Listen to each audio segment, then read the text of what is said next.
Be smart, dummy, dummy, be smart. He said that fool, you weren't cool. He took a book to your school. Be smart, dummy, dummy, be smart. Don't get shocked if you get mocked. It's what you find when you use your mind. Don't you sweat it, look 'em in the eye. Don't regret it, hold your head high. Be smart, dummy, dummy, be smart. Try to show some tenderness, even when they're playing chess. You think it's dumb to be smart? But that's the way you make art, so be smart, dummy, dummy, be smart. Use your... Hi, I'm James Eden. I live in the divided states of the United States, the divided states of America. I want to know how we can become united again. And unity does not mean uniformity. We don't have to dress alike, think alike, act alike. But we don't listen to each other as much as we used to, it seems to me. And we're always trying to change other people's minds. And we're not taught how to change our own. So this show is dedicated to bringing a guest on to change my mind about something. And we'll see how it goes. And today's show is about recovery. You know, when addiction is all over the United States, affecting countless families, and it's hard to think of families that haven't been affected one way or another. And so I brought a guest on today to help me talk about allow him to talk about how he got into recovery, what he's doing now, that sort of thing, and kind of like play off of my experiences with his, because my feeling is the gay community taught me that. I don't out anyone else, but I'm out. So that I'm an addict. You can see the book over my shoulder, Freedom, that I wrote about my story. And, I'm going to bring somebody on, but he's going to preserve his anonymity. And his name is Mark. And Mark, I'm going to bring you on stage now. Mark, you're on the air with me. And I hope that I just want to tell you that I'm really happy that you took the time to talk to me about your experiences. And can you hear me, Mark? James, I can totally hear you, and I'm very happy to be here for you today and for your audience. Yes, thank you, Mark. And so, what was the driving force that made you decide I need to get into recovery? Well, was there an incident? Was there or a certain time that you just said I need help? What really kind of became clear to me was that I began to soberly assess, even though I wasn't sober at the time. I get it. No pun intended. Yeah, I began to really assess where I was in life, and when I started to notice that I was losing friends, when I was losing pleasure in doing things, when I was, hearing from those people in my immediate family that, hey, you have an alcohol problem. And I will say that I was very resistant to this message at first. Of course. That's typical, I would say. Yeah. And I will say that part of the reason why I was really resistant to this message was I grew up in a very alcoholic household. I see. And it is the case that, like, for instance, I remember my wife telling me, because at the time my children weren't really old enough to really articulate it, but my wife was the one telling me that she felt I had an alcohol problem. And I remember, and it must have been like a year or two where I would laugh it off, partially just because it's like, oh, lady, you don't know what alcoholism is. Right. I'm not as bad as this guy, or that my. Yeah, alcoholism is being yelled at and screamed at, and having the ever-present threat of violence. And I remember and the thing is, I was not guilty of any of those, which is the good news. Right. And actually, I did remember like looking at. I took those like Minnesota, questionnaires, the Right. assessments, self-evaluations. It's not the Minnesota multiphasics personality, but it's one of those. Right. I'm familiar with the type of thing you're talking about. Right. Yeah. And I remember it asking certain questions, and it would ask like, "Have you ever missed a day of work?" And I was like, "No, never." Have you ever been arrested? Never. So I was actually, by looking at that criterion, I was assessing myself and concluding, no, you're not an alcoholic. You don't have drug issues. Whereas now, as I look back, I think that maybe those questions allowed me to not look at other aspects of my life where I probably should have checked yes. Those are like the real obvious ones. Right. And I didn't qualify on those like major categories, like being arrested, DUIs, that sort of thing.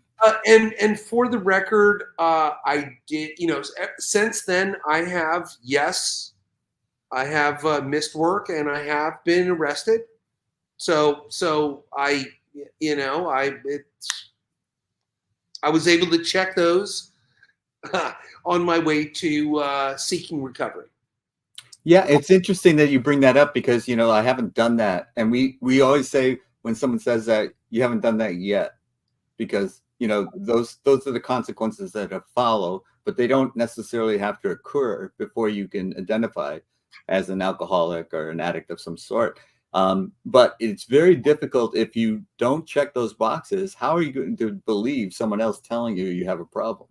And I can totally get in one that we don't want to hear it, for one. So there is a natural resistance to being told that. And two, you're not checking the boxes. But then as you go along and you start to go, oh gosh, and now I checked that box. Wow, now I'm checking that box too.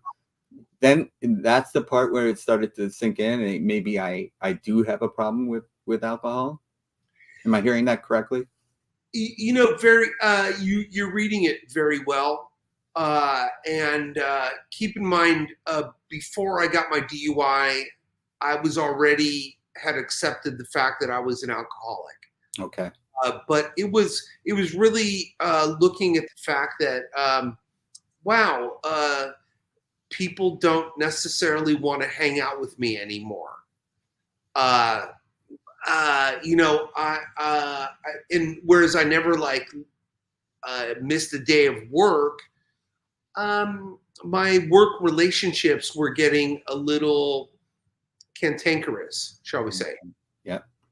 And it took me a while to kind of see that. And in my own mind's eye, like I said earlier, I set up my own kind of criterion. Like I don't beat my kids. Right. So I don't threaten them. I don't threaten I'm not, because in my own personal life, my mother, and that's who we're really who is my main alcoholic in my life.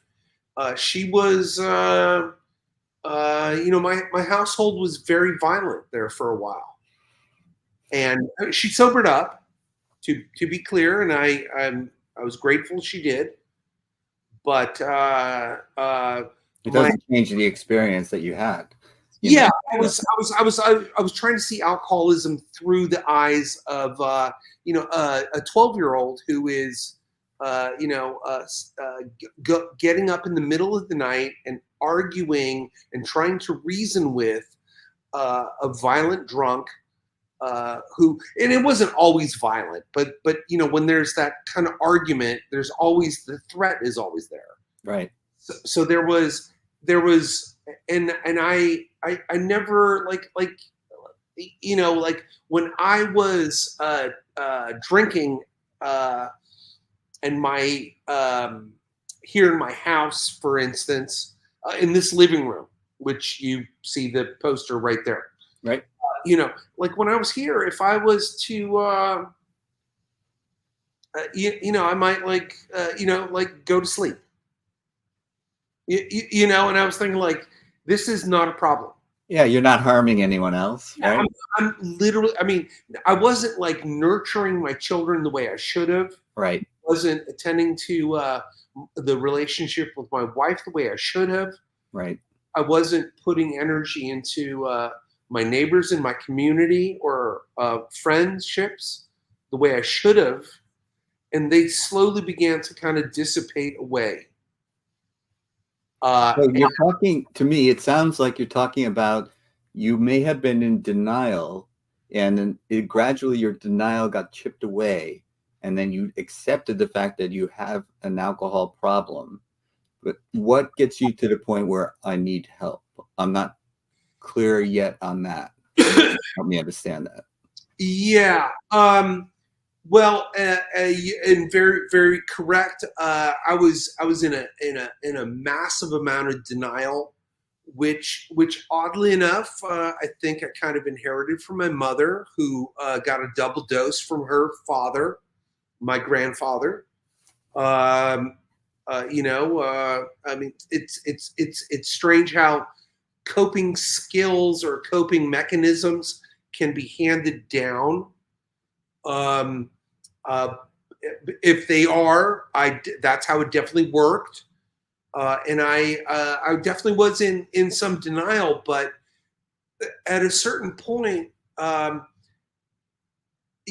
you know, I did assess the reality of, wow, I really have kind of like painted myself into a corner where I'm just this kind of alone, isolated kind of type.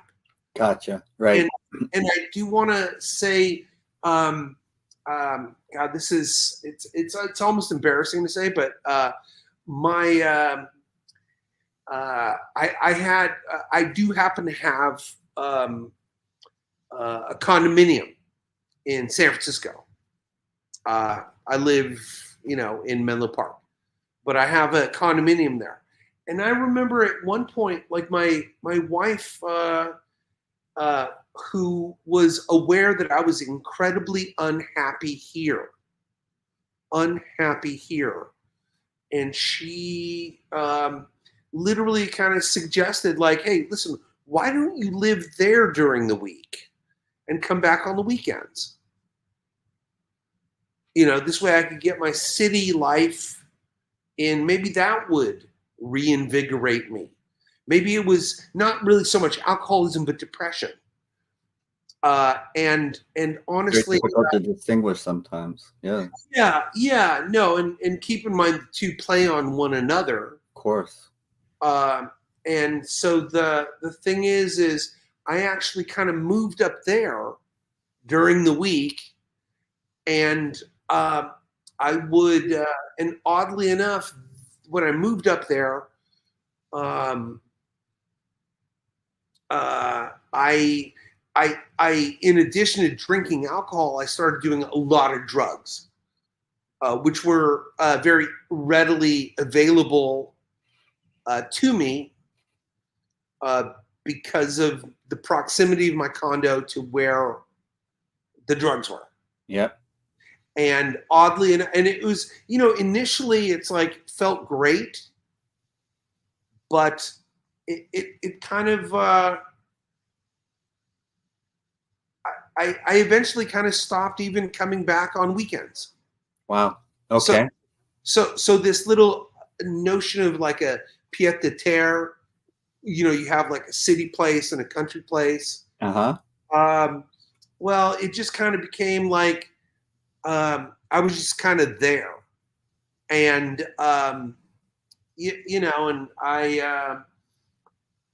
and keep in mind, yes, I was doing drugs, but oftentimes, you know, these drugs, which were, you know, stimulant in nature, were kind of used to just keep me awake to drink more. Gotcha. Yeah. And then like Saturday morning, I really couldn't uh, uh, drive down. I couldn't drive back down. You know, I just So it didn't. wasn't a decision so much as the way that your life was turning out was your options were limited by the way you were living, in the sense that you know, I always say that I've got the power of choice restored to me, and even if you wanted to drive back, you were just too sick and tired to do it. Just- Yeah, no, I mean, at least I always kind of sort of understood, like, dude, you're wrecked. Don't get in the car. right. Just do not do it. Keep in mind, I probably should have been pulled over 100 times before, but there are times when it's just like, dude, you're just that far out. Do not get in the car. Right. And you know, and it's so I began to kind of understand that. I think like one birthday, I spent by myself in my condominium, and I just remember feeling so sad. I couldn't drive. No one was going to come up and hang out with me. Right. And and I was just thinking, this is so sad. And is this really where I'm at? And I, that was kind of right before I did, through Kaiser, I did reach out and start their IOP program. And IOP stands for Intensive Outpatient Program. Intensive Outpatient Program. Yeah, and Kaiser has them, and almost most medical facilities have some program like that, and so it's always available. But you had to reach out. No one was telling you. Oh yeah, no. I knew I had a problem, Right. And it was, I reached out to them. Good for you. And conveniently, they had a program in San Francisco within walking distance of the condominium. There you go. It's meant to be. Yeah, it was summertime, so I was able to kind of. I'm a teacher, so you had time off then. Yeah. Yeah, so I had time off, and so. Yeah. And part of the reason why I don't necessarily want my face on this screen. Of course, I understand. Because I'm still. Somehow like children and addiction just shouldn't go in the same sentence. Yeah, I totally get it, and most people want to preserve their anonymity for work-related reasons or what have you. You know, yes. I'm free of that concern myself, but I totally understand it. So that's very, very cool. So you basically were in walking distance of this IOP, and you took advantage of it. One, you reached out for it, and secondly, you took advantage of it. And then, did that help you? Did that make you turn a corner? How was that experience? Let me say that it initially was pretty good. But I will say that I have a problem following rules. I do not like being given rules. And oddly enough, when I was at Kaiser IOP, and I didn't understand this, but you know, there was this kind of if you slipped. If you relapsed, you had to then you were pushed back in their recovery program. You weren't literally allowed to attend some IOP classes. And I totally didn't understand that. And what happened was I did relapse. So I did come clean. And I remember the person who was leading the group say, oh, well, when you relapse, you have to go back to, back to the beginning where you are, and it's just kind of like, and they kind of like assured me, well, you can stay around today, but going forward, you cannot attend these other relapse relapse classes or etc. So it was like, it's like, and at the time I had like 20 days clean. I felt really good about myself. I regret that I relapsed. Let's be clear. And if I can, without prying too much, I know it's sensitive areas, but why do you think you relapsed? Was there a conscious decision, or was it just something that just happened, or how would you put it? That would be kind of tough to say. I'm just going to say that, when I say that I've been trying to stay clean and sober, it's been a number of years at this point. I mean, I've relapsed like 13, 14 times. To be clear, and it's sometimes it's almost just like a reflex action. I don't know how to put it, but Did you find yourself in the wrong environment, or did you put yourself in the environment that was wrong for you? I was okay. Here's the deal: is I was the first time that we're talking about right now, the Kaiser experience Right. at I remember I was walking home, and literally there's a place where I could either turn left, go to the condo, or I could go straight ahead to where my drug dealer is. Right. And I was just feeling really good. Wow. And yeah. I just kind of thought, geez, what, and I, What more could it do? I feel so good. Yeah, I don't know. It's like, well, it's like this. It's like, I feel good. I want to feel better. Gotcha. You know what's going to feel better? Surprise. It's going to be, and I'm going to just say it like it is, crack. Okay? So it was going to feel better. It just was going to feel better. I feel good, but I know I can feel better. Yeah, exactly. I totally relate to that. And, unfortunately for me, I kind of like, I kind of did it as, it was almost like a one-off. And I kind of thought I was going back to rehab in the morning. I went to rehab, IOP in the morning. I literally walked in, I announced, I came clean. And I heard that message of like, no, you're going right back to the very beginning. So now you feel like a failure? I'm putting words in your mouth, but that's how I would feel. To say it was one, I felt like a failure, but it was partially also the way that it was delivered to me by the bureaucrat. And that's unfair to the counselor. But it's kind of like, this rule dictates that you go back to the beginning, and this apparently this wasn't very clear to me, because I kind of thought, okay, well, wait, I come clean, I'm honest, I continue on my path. Right. But it's and this is one of my problems with AA. Is that, if you relapse, Alcoholics Anonymous, AA. Alcoholics Anonymous, it's like the tradition is you reset your clock.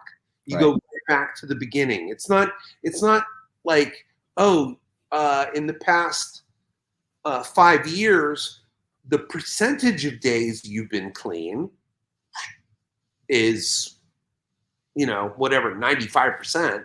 What it is, oh, no, you go back to day one. And it's this kind of this, it's kind of rigidity of thinking, which sometimes I balk at.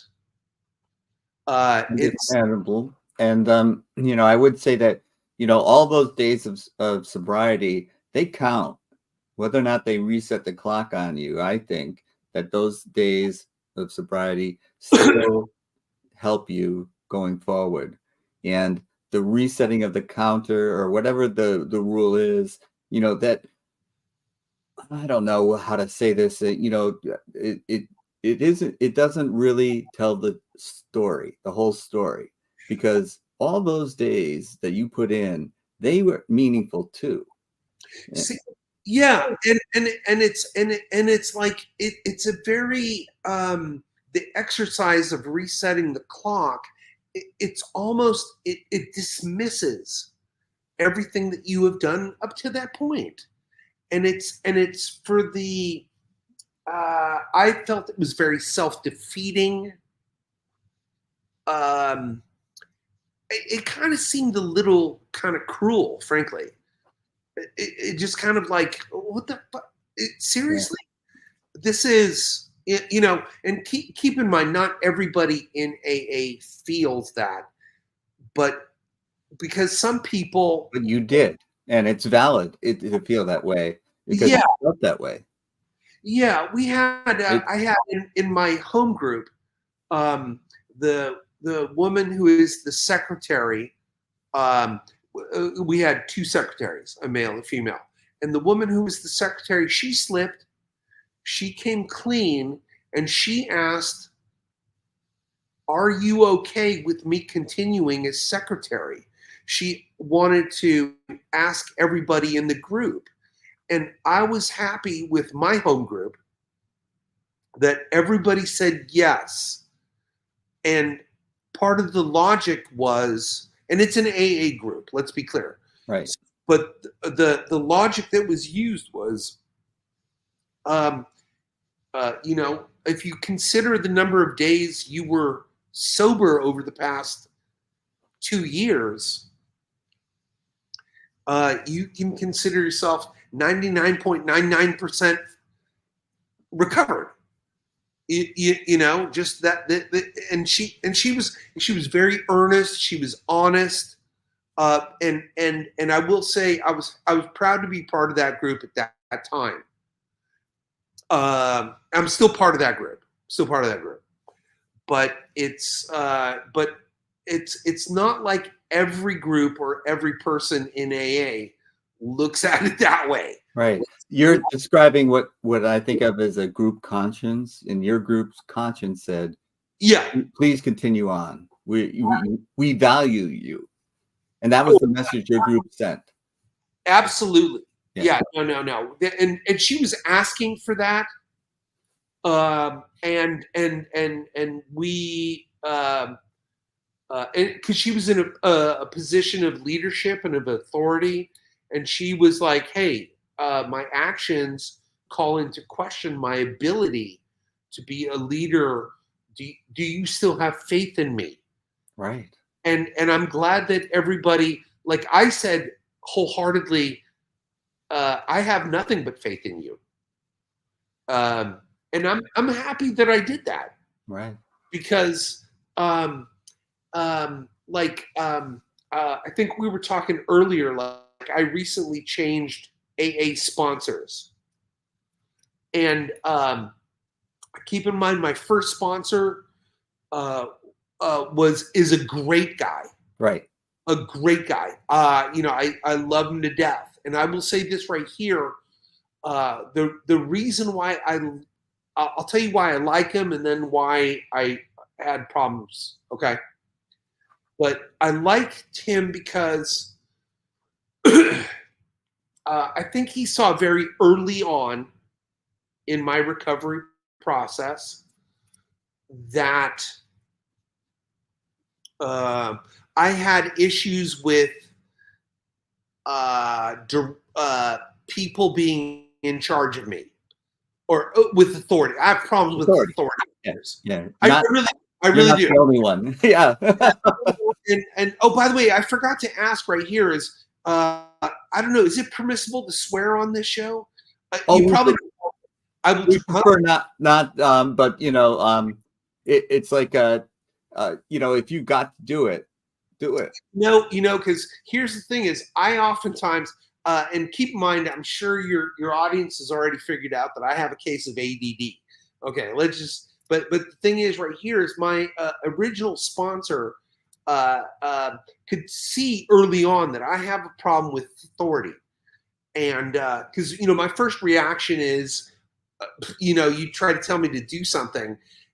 My first reaction is usually like, no, I'm just going to say no. Right. So he understood that. And he didn't make a lot of demands on me. He was always there for me, encouraged me. And I will say this right here, whenever I relapsed or something like that, he was just very clear, like, hey, let's, no big deal, let's get back on the horse. And we would start by reading, the big book from page 1 again, so and he's very patient, but that's just the way he was taught. And right. That's how he did it. Right. And I will say, because like some sponsors and sponsees, because during AA shares, and I've been to many an AA meeting at this point, I'm sure you've been to many, sometimes people talk about the sponsor-sponsee relationship. Right. And sometimes I swear, and I'm just going to just say it the way I hear it, is like sometimes people, they get up there and they're proud of like, I was told what to do. I did what I had to do. I followed what this person did and blah, blah, blah. And I got it. And I read the book and then I blah, blah, blah. And I called my sponsor every day and I called 3 alcoholics and I read page 96 for 96 days in a row, whatever. They come up with this kind of stuff. And I'm thinking, that's really not for me.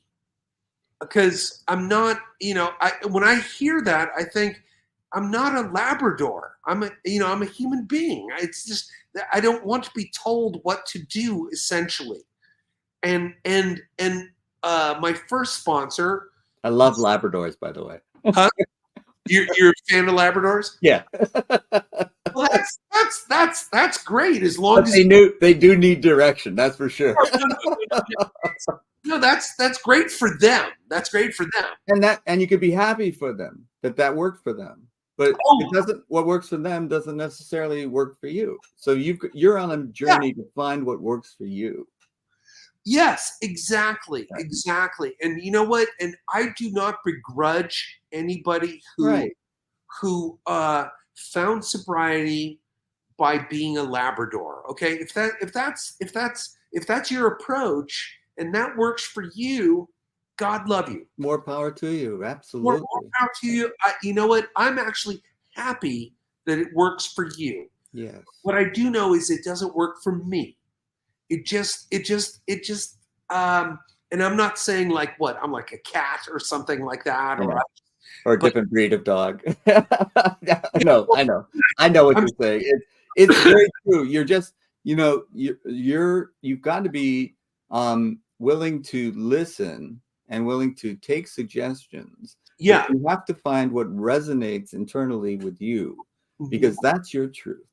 And if it doesn't resonate within me, then I'm saying, this isn't going to work, But you also have to give yourself time to let the toxins get out of your system, let your decision making improve a little bit, and the questions that I had when I was first trying to get started, and I had the same kind of reactions to authority.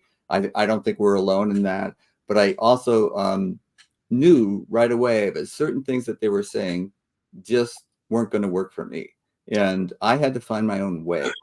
And that finding of my own way, that's really what I want to talk to you about, Mark. How did you get from, okay, I'm relapsing and I'm having trouble with this sponsor. How did you get the courage to say, well, this guy, as great as he is, and he's doing it the way he was taught, and this isn't going to work for me. I've got to figure out something else. And that, I think, is a remarkable decision on your part, to know that what this isn't working. And maybe it's me, but maybe it's just that I need something else. And how did you go about finding that something else? Did you think it was even out there? Or did you give into a sense of hopelessness? Oh, if this great guy can't do it for me, I might as well throw my hands up. Because I do hear that some people do that. And it's so sad, because there are other options out there. You know, and I will say this about my first guy, the OG guy, is that when I would bring up, like, I told him I was interested in refuge recovery. Yes, Refuge Recovery is a Buddhist-based recovery program, which I've attended. I'm also very proud to say that I enjoyed it and learned from it. And I think that it's definitely worth exploring. If not found, the Refuge Recovery and Recovery Dharma are both Buddhist-based recovery programs. But, how did you even? I didn't know it existed until somebody told me about it. Actually, I will say this right here is the one benefit of my Kaiser IOP program. Was they because they mandated that you do outside groups, right? And they gave you a full list of like, for instance, shout out to Kaiser. Yeah, no, and it was like, so they there was refuge recovery, there was smart recovery, which is kind of like a cognitive behavioral therapy approach, not a Buddhist approach. Right. There was also an atheist group called Life Ring, which I never attended, although I'm an atheist. I've heard of that. I have not attended either. Yeah, and by the way, the reason, I gotta check that out. I'm going to say that the reason why I don't, why I'm probably not doing refuge recovery right this second, partially is just the fact that there are no in-person meetings here on the peninsula, which is where you and I both live. My trouble too. Yeah, there's. And I have no problem going to AA and to Refuge at the same time, either, or simultaneously. Also, the only like smart recovery that meets the closest one is like in Santa Clara. It's like, and it starts like at 7:30. Right. Whereas like AA. Let's be clear. There's one every hour of every day. Yeah. You could always find a meeting. You can find. Shout out to AA for that. You could always find a meeting. No. And I applaud AA for that. And you can find fellowship. You can find people. Well, that you just struck a nerve with me, is because rather than the literature so much, it was the fellowship, it was the companionship, it was the kinship that I felt in this community of people. And I don't think that you and I think you will agree with me, it wasn't possible for me to do it alone. And I didn't think anyone else could help me. I didn't think anyone else could understand. And yet I found a community of people that did understand and could help me. And I listened to some of them say certain things, and it was like, wow, I had never thought of that. That's really helpful. So it wasn't so much the literature or the steps or whatever else. It was the community of people. And I think this is what I tell people. The most important thing is to find a community. And if it's in a church, a temple, a synagogue, I don't care. Find a community of people, of like-minded people that can help you and support you in your recovery, because it's work. It's hard. Getting sober, getting clean. That's hard work. There's no putting it. There's no easier, softer way of doing it. It's hard. And, you need support. You need companionship in order to make it. And that's the message that I try to deliver. And that is one of the strengths of AA. There were in-person meetings that you could go to. In Refuge Recovery, it was all, for me, it was all on Zoom. And that was the drawback at a certain point for me. And so I still attend.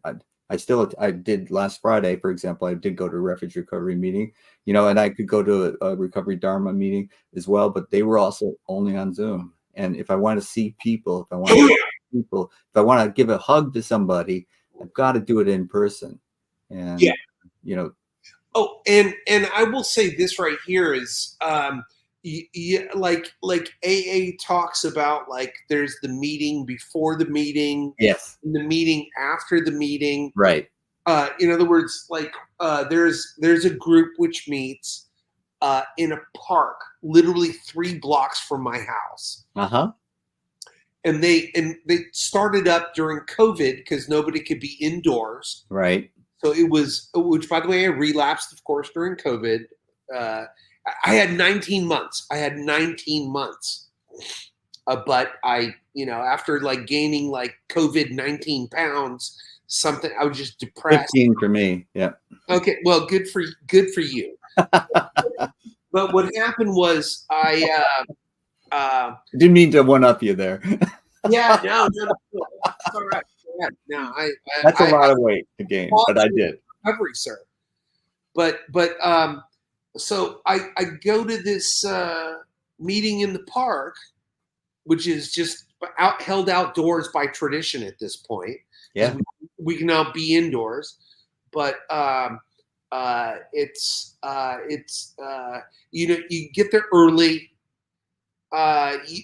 Even though I'm not like the best of friends with everybody there, at least, I do kind of like, there's a little chit chat before the meeting. Yeah. Then we start our regular routine. And you're happy to see them. They're happy to see you. It's helpful. It helps. Yeah. And this is one of those groups which, by the way, they end with the Lord's Prayer. Ooh. Which, as an atheist, I always chafe at it. Yeah. But you know what? I just don't say it. But I hold hands with 2 guys on either side of me, and I just kind of I do listen to it. I'm trying to embrace the spirit of accepting those that transgress against us, and not holding a resentment against people. Right. Okay. And so I like the message. But it's that whole, like, they start with whose father, know, and then everybody is our Father, whereas, of course, the thought coming through my mind is not mine, right. Right. But that's just my own issue. Mine too. But I understand. Yeah. But after the meeting, we kind of chit and chat with them. And I will say this right here is, for a long time there, 2 of those guys actually used to come back to my house here in this room where I sit with this poster. Yep. And we would, they would join. We had a Dungeons and Dragons group. Uh-huh. So, and it was, and so 3 of the people in the group of 6 were in AA in that same meeting on Sundays. Oh. The campaign ended, so we no longer are meeting right now. It's yeah. Well, it's a long story. I'm trying to get the group back together. Yeah. But it's but it was it's like when I was drinking, I wasn't playing Dungeons and Dragons. Right. I wasn't taking pleasure in gardening. I wasn't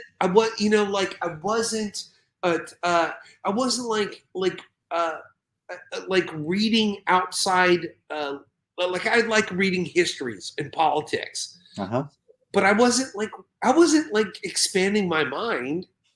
I was reading short little articles, which is something that, my attention span, which is short enough already, but I would read keep up on the headlines as opposed to really getting into in-depth thinking, stuff that I really enjoyed. Yeah, sure. I totally get that.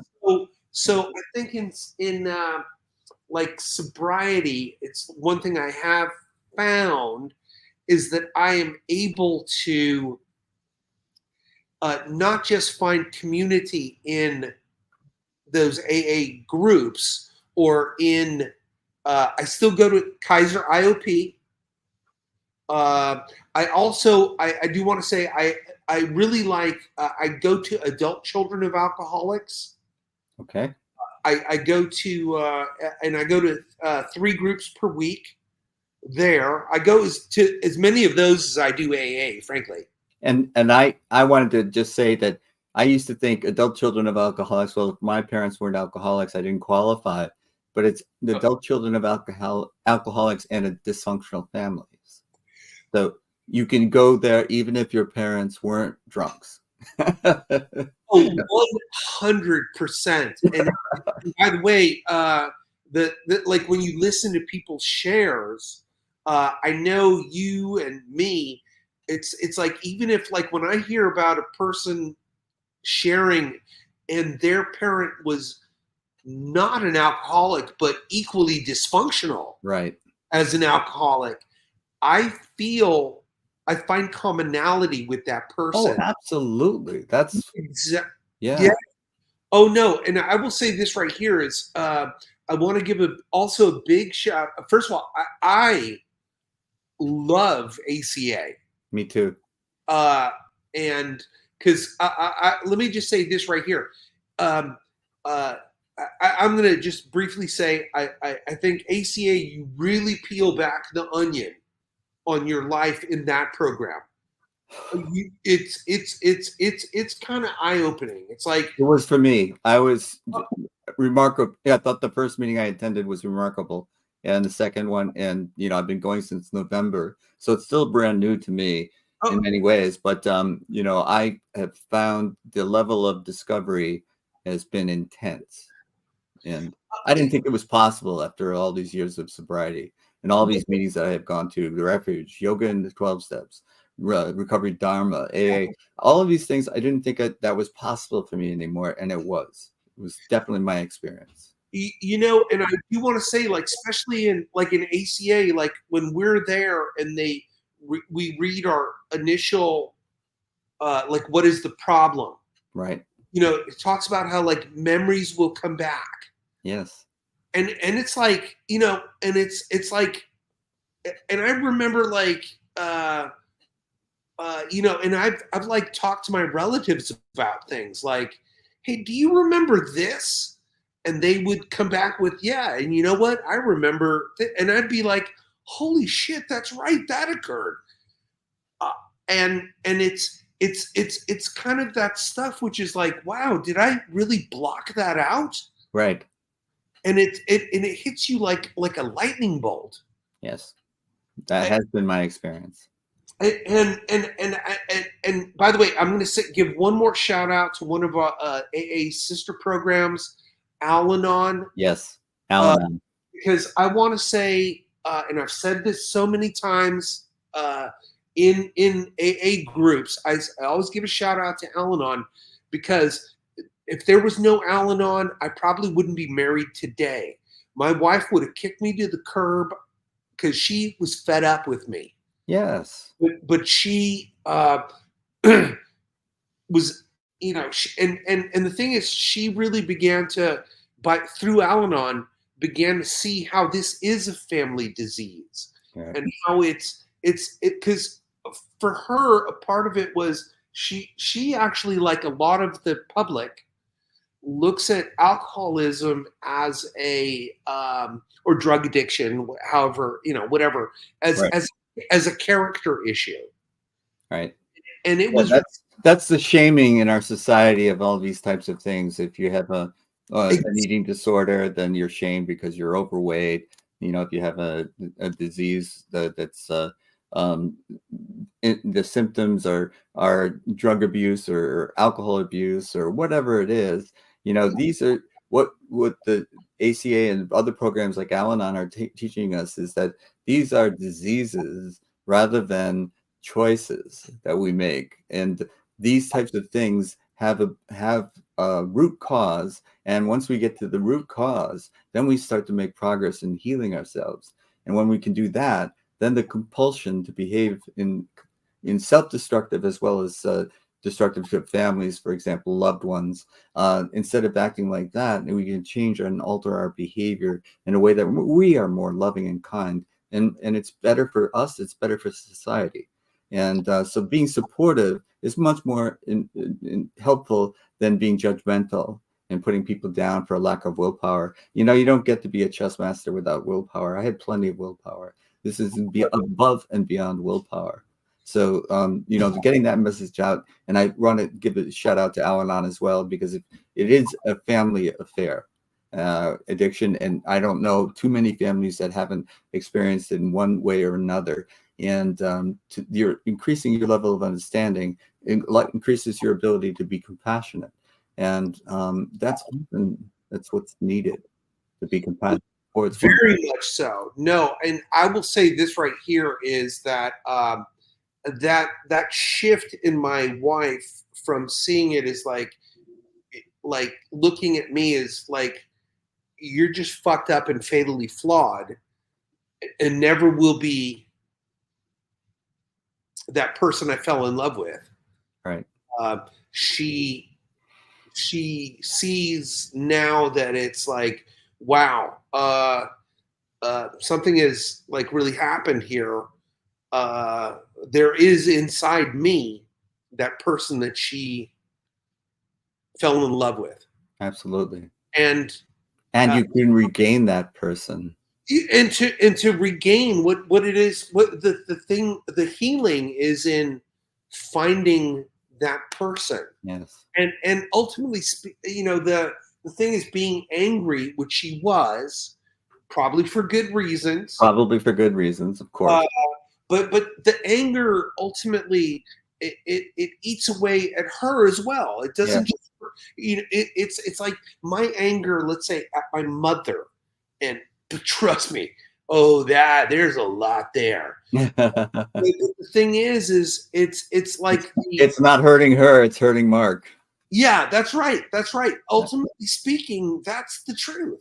That is the truth. And I have not gotten to the point where I can completely forgive that woman. But I'm gonna say this right here is I actually, oddly enough, am working with a therapist who is, you want to talk about alternative routes to healing. Mm-hmm. Kaiser has, I don't know, begrudgingly or somehow they determined I needed a therapist. Like, and I'm like, dude, I've been asking for this for years. Okay. And so I got this guy, and they sent me a guy who's just a complete angel. I'm just going to say, yeah. And it's like, and this is how out of the box thinking this guy has. Is he used to work at a rehab in the San Francisco for basically Native Americans. Mm-hmm. And he was like, one thing you might want to consider is doing like a sweat lodge. Wow. And it's an experience. You're in this together. Yeah. We can do this together. I'm like, really? Kaiser is down for you doing it? And he's like, well, they're not really down for me doing it, but I think it would benefit you. Uh-huh. And so he's willing to do it. And he's like, here's one thing, because he diagnosed pretty quickly that I have some mommy issues, for instance. And so he wants to, we're going to build up my story. He's going to go through some hypnotherapy. Mm-hmm. And he will guide me through like a reading of a letter to her to get rid of this. And he said, and he's like, you could do this over the net, or we could do it in person, or we could do it. And my new AA guy, uh-huh. I'll get to him in one sec, but he was very quick. He was just like, Do it in person. Make sure he's with you. Make sure he's with you. Don't do that like all by yourself. Yeah. So I'm like, and I was, of course, there was no. I want to have this guy. We'll just call him Frank, with me, and then we would burn the letter together. Yeah, that could be powerful. Yeah, and I'm kind of like, I'm thinking, well, nothing else has necessarily worked. Yeah. And, give it a shot. What harm could it do? Yeah, I mean, it's like give it a shot, but also I really appreciate, like, the thing that I really like about this new therapist and my new AA guy.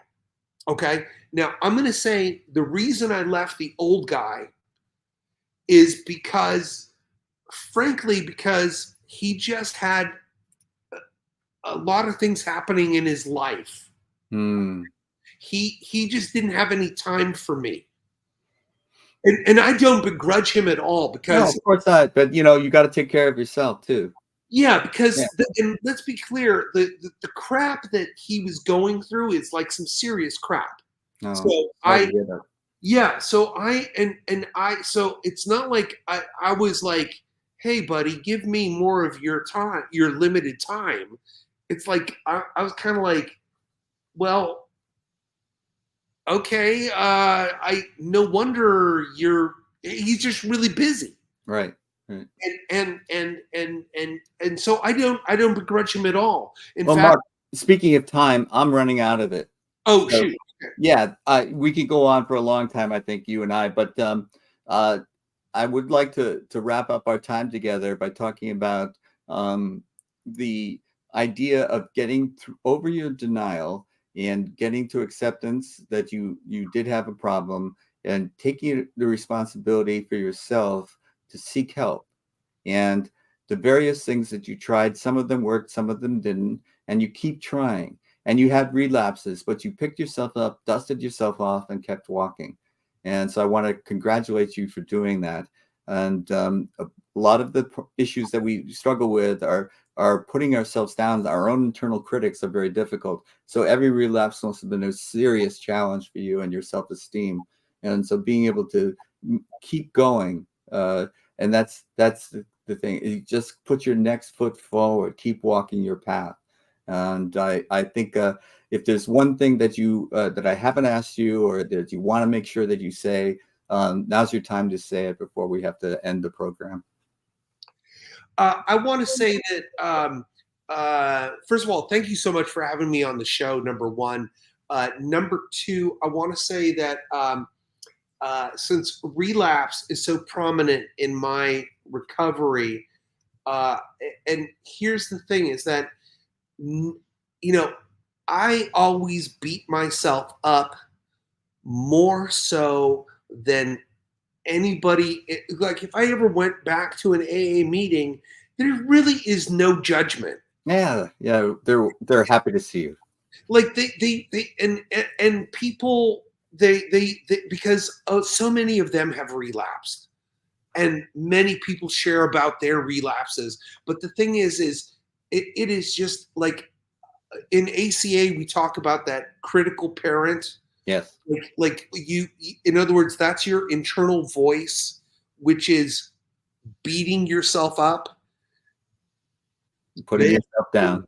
Yeah, for me, it's like, man, when I relapse, and let's keep in mind, at this particular point, I've only got it, like 3 months since my last one, and I'm just saying this, right? Don't anybody hold your breath. Just because I don't know. I am dour, but the fact of the matter is this right here: the person I know that beats me up the most is me. And Mark,